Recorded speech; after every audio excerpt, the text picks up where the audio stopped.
ধরুন বিশ্বকাপ ক্রিকেটের খুব হাই ভোল্টেজ একটা ম্যাচ, সেটা দেখার জন্য আপনি অধীর আগ্রহে বসে আছেন এবং অপেক্ষার প্রহর গুনছেন কখন ম্যাচটা শুরু হবে। সময় ঘনিয়ে এলো, ম্যাচটা শুরু হতে যাচ্ছে। আপনি টিভি সেটের সামনে আপনার পরিবার পরিজন বন্ধু বান্ধবদের নিয়ে বসে গেলেন, খেলাটা উপভোগ করবেন।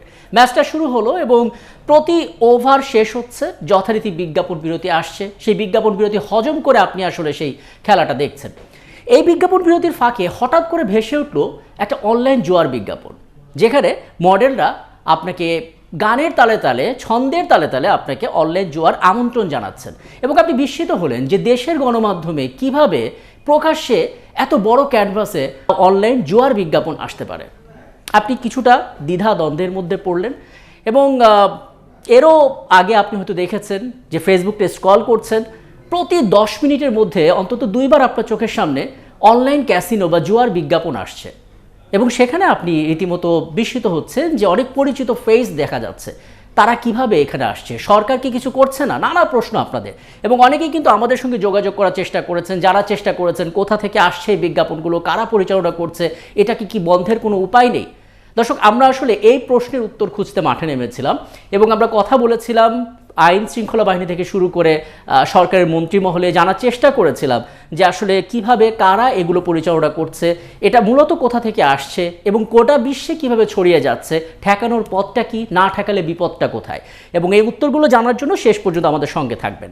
আমরা শুরুটা করতে চাই এই বিজ্ঞাপনটি দিয়ে। বন্ধুরা, আমার বন্ধু সাহিব আল হাসান একটি নতুন অ্যাপ ব্যাঙ্গার চালু করেছে, যেখানে একটি দুর্দান্ত খেলা ক্রেজি টাইম রয়েছে। আমি এক সপ্তাহেরও বেশি। আপনি খেয়াল করে দেখুন, মুশফিকুর রহিমের একটা বক্তব্য এখানে দেখানো হচ্ছে। মুশফিকুর রহিম হয়তো তিনি বলছেন জুয়ার, অনলাইন জুয়াতে আপনারা আসেন, এখানে আপনারা ঢুকে অনেক অনেক টাকা আয় করতে পারবেন ইত্যাদি ইত্যাদি। একটু খেয়াল করলে আপনি দেখবেন মুশফিকুর রহিমের ভয়েসটা যদি আমরা সবাই চিনি, আপনার মনে হতেই পারে এটা মুশফিকুর রহিম, কিন্তু যখন তার চোখের দিকে তাকাবেন দেখবেন তার ভ্রু নড়ছে না, তার চোখের পলকটা খুব অস্বাভাবিকভাবে পড়ছে এবং তিনি একটা দিকেই মাথাটা রেখে কথা বলছেন এবং বক্তব্যের মাঝখানে কোনো দম বা নিঃশ্বাস থামছে না, ব্রিদিং স্পেস নেই। এই যে পয়েন্টগুলো বললাম, এই পয়েন্টগুলোকে সামনে রাখলে আপনি বুঝে যাবেন এটা মোটেও আমাদের জাতীয় দলের ক্রিকেটার মুশফিকুর রহিম নন, বরঞ্চ তার চেহারাটাকে ব্যবহার করে এআই বা আর্টিফিশিয়াল ইন্টেলিজেন্স টেকনোলজি প্রয়োগ করে একটা এআই ভার্সন তৈরি করা হয়েছে এবং আমাদেরকে বোকা বানানো হচ্ছে, আমাদেরকে বোঝানো হচ্ছে যে জাতীয় দলের ক্রিকেটারও এখানে আছেন।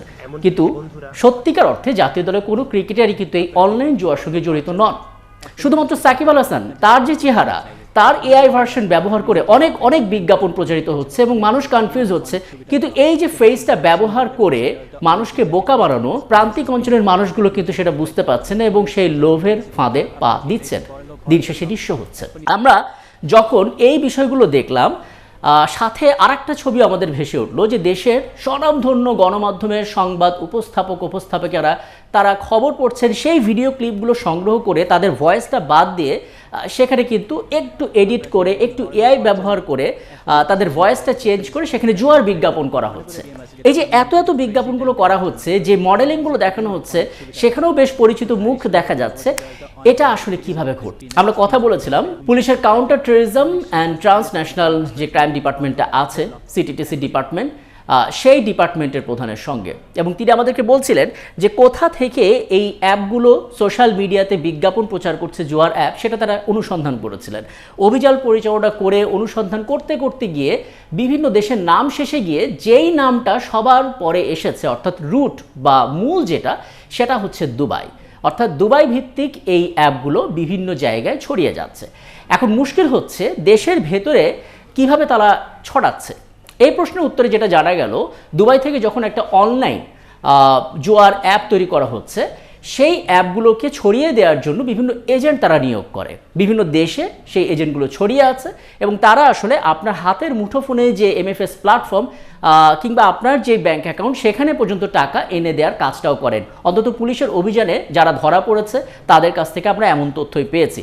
পাশাপাশি পুলিশের পক্ষ থেকে এটাও জানানো হয়েছে যে দেশের মধ্যে যদি এরকম ক্রাইম ঘটে, পুলিশ খুব দ্রুততার সাথে তাদের হয়তো ধরতে পারে, কিন্তু দেশের বাইরে থেকে যদি পরিচালিত হয়, কারণ এই সমস্ত অ্যাপগুলো সাধারণত দেশের বাইরে থেকে পরিচালিত হচ্ছে, তখন ওই দেশ থেকে অপরাধীকে আনার জন্য একটা চিঠি দেওয়া হয় এবং বেশিরভাগ ক্ষেত্রে দেখা যায় ওই চিঠির কোনো রেসপন্স পাওয়া যায় না, ফলে অপরাধীরা ধরাছোঁয়ার বাইরে থেকে যায় এবং এই প্ল্যাটফর্মগুলোতে আসলে অনলাইন বিজ্ঞাপনগুলো চলতে থাকে। এখন প্রশ্ন হলো, এগুলো কি চলতেই থাকবে? সরকার তাহলে কি করছে?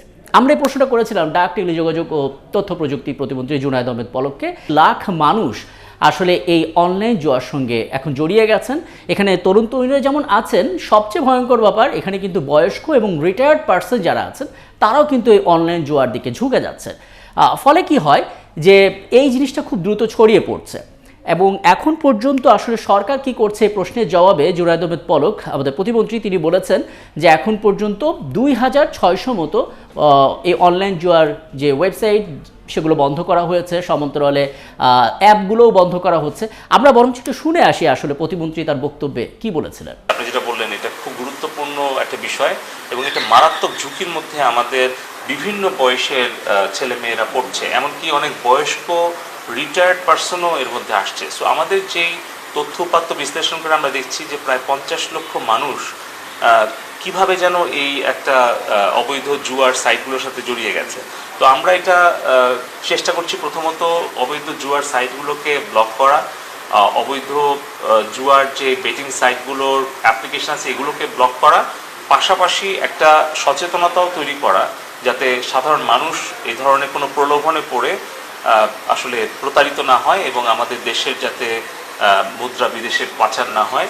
সো একটা হচ্ছে সচেতনতা, আর একটা প্রযুক্তিগত প্রয়োগ এবং পাশাপাশি কঠোর আইনের প্রয়োগ। এবার প্রশ্ন হলো এই যে নানা রকমের ব্যবস্থাপনা নেওয়া হচ্ছে, ওয়েবসাইট বন্ধ করা হচ্ছে, নানা কিছু করা হচ্ছে, ধরপাকড় করে কি আসলে এই অনলাইন জুয়ার পথ বন্ধ করা সম্ভব?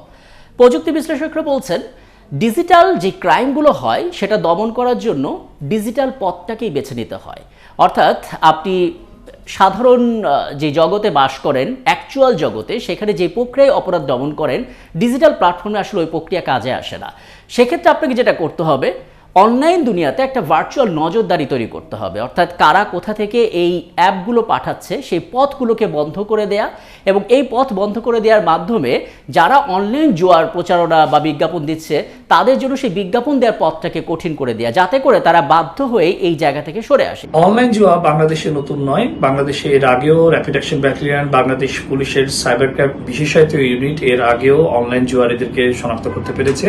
আমরা যদি দেখতে পারি আসলে এখানে এদেরকে শনাক্ত করতে গেলে বেশিরভাগ ক্ষেত্রে আমরা সোশ্যাল ইঞ্জিনিয়ারিং এর মাধ্যমে তাদেরকে শনাক্ত করতে পেরেছি।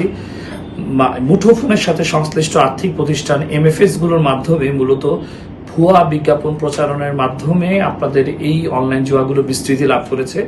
ভুয়া সিম, ভুয়া টেলিফোন নাম্বার, এজেন্ট ব্যাংকিং এর মাধ্যমে যে অর্থগুলো তারা সংগ্রহ করে তাদেরকে আইনের আওতায় এনে যদি আমরা শনাক্ত সাপেক্ষে তাদের শাস্তি সুনিশ্চিত করতে পারি তাহলে এই জাতীয় অপরাধ থেকে আমরা মুক্ত পাবো। সবচেয়ে গুরুত্বপূর্ণ বিষয় হচ্ছে যেহেতু এটা একটা ক্রস বর্ডার জুডিশিয়ারি সিস্টেম, অর্থাৎ হচ্ছে বর্ডারলেস ক্রাইম, গুগল অ্যাপ্লিকেশন, বিভিন্ন রকমের অ্যাপস বা প্লে স্টোরে যখন এই জাতীয় জুয়ারিদের সাইটগুলো উঠে থাকে গুগলের সাথে কিন্তু যোগাযোগ করলে ইউরোপলের মাধ্যমে তারা কিন্তু আপলোডকারীর শনাক্ত এবং বিভিন্ন রকমের ক্রেডিট কার্ড যেগুলো ব্যবহৃত হয়েছে এই জাতীয় প্লে স্টোরে সফটওয়্যার আপলোড করতে তাদেরকে কিন্তু নির্ণয় করা সম্ভব। সুতরাং ক্রস বর্ডার জুডিশিয়ারির সিস্টেমের বিকল্প কিছু নেই। ইউরোপল এবং ইন্টারপোলের মাধ্যমে আমরা সহজে মামলা সাপেক্ষে তাদের তথ্যগুলো বের করতে পারি। পাশাপাশি মুঠোফোন, মোবাইল সংশ্লিষ্ট, এমএফএস সংশ্লিষ্ট যে সকল ব্যক্তিবর্গরা আছে তাদেরকে অত্যন্ত সতর্ক হতে হবে। যে কোনো রকমের মোবাইল ফোন ভিত্তিক আর্থিক লেনদেনটি যাতে সুনির্দিষ্ট গ্রাহকের তথ্য সুনিশ্চিত থাকে, আর্টিফিশিয়াল ইন্টেলিজেন্সি এবং মেশিন লার্নিং এর মাধ্যমে প্রতি মাসে যাতে আমাদের মোবাইল ফাইন্যান্সিয়াল ইনস্টিটিউটগুলো তাদের লাইভ ভিডিও অথবা লাইভ ছবির মাধ্যমে তাদের অ্যাকাউন্টে যদি সচল রাখতে পারে তাহলে সেক্ষেত্রে এই জাতীয় জাল জালিয়াতের মাধ্যমে ভুয়া অ্যাকাউন্টের মাধ্যমে টাকাগুলো সংগ্রহ করে পরবর্তীতে বিদেশে পাচার করাটা অত্যন্ত দুরূহ হবে বলে আমরা মনে করি। পাশাপাশি বিটিআরসি, ভুয়া সিম রেজিস্ট্রেশন এবং এমএফএস কোম্পানিগুলো যেই ভুয়া এজেন্ট ব্যাংকিং এর মাধ্যমে গ্রাহকরা প্রতারিত হচ্ছে তাদের নাম্বার যদি শনাক্ত করতে পারে, পাশাপাশি ইউরোপল, ইন্টারপোলের সাথে কূটনৈতিক প্রচেষ্টার মাধ্যমে আন্তঃরাষ্ট্রীয় সাইবার অপরাধীদের বন্দি চুক্তি বিনিময়ের মাধ্যমে আমরা যদি এই কার্যক্রমগুলো পরিচালিত করতে পারি অবশ্যই এই অনলাইন জুয়াটি যখন সুনির্দিষ্টভাবে ধরা পড়বে এবং অপরাধীদের বিচারটা সুনিশ্চিত হবে তখনই এই জাতীয় অপরাধটি কমে যাবে। পাশাপাশি যারা এই অনলাইন জুয়ায় পা রেখে নিঃস্ব হচ্ছেন এই তথ্যগুলো বড় আকারে প্রচার করা যাতে প্রান্তিক অঞ্চলের মানুষ লোভের ফাঁদে পা না দেয়, তারা যেন সঠিক চিত্রটি বুঝতে পারে। এবং সব শেষে যারা আসলে অনলাইন জুয়ার বিজ্ঞাপনগুলো তৈরি করছেন বা বিজ্ঞাপনের মডেল হচ্ছেন কিংবা বিজ্ঞাপনগুলো প্রচার করছেন, তাদেরকে নৈতিকভাবে এখান থেকে সরে আসার একটা পরামর্শ কিন্তু প্রযুক্তিবিদদের রয়েছে।